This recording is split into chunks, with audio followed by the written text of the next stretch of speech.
রমজান মাসকে ৩টি দশকে আশরা ভাগ করা হয়।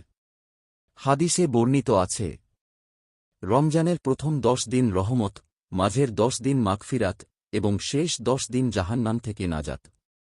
দ্বিতীয় ১০ দিনের ফজিলত বিস্তারিতভাবে তুলে ধরা হল। রমজানের দ্বিতীয় দশক, মাগফিরাতের দশক ১১ থেকে ২০ রমজান এক গুনাহ মাফের সুবর্ণ সুযোগ।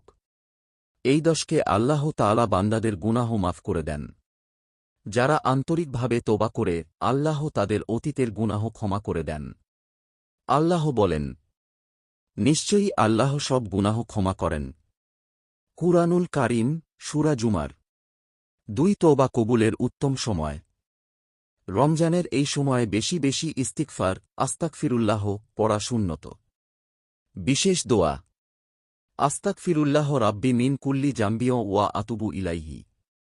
আল্লাহ অত্যন্ত দয়ালু ও ক্ষমাশীল। তিনি চান তাঁর বান্দারা তাঁর কাছে ফিরে আসুক। ৪ আত্মশুদ্ধির সুযোগ।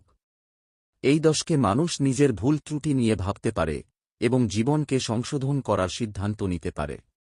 এটি আত্মসমালোচনা ও পরিশুদ্ধির সময়। ৫ দান সদকা ও সহানুভূতি।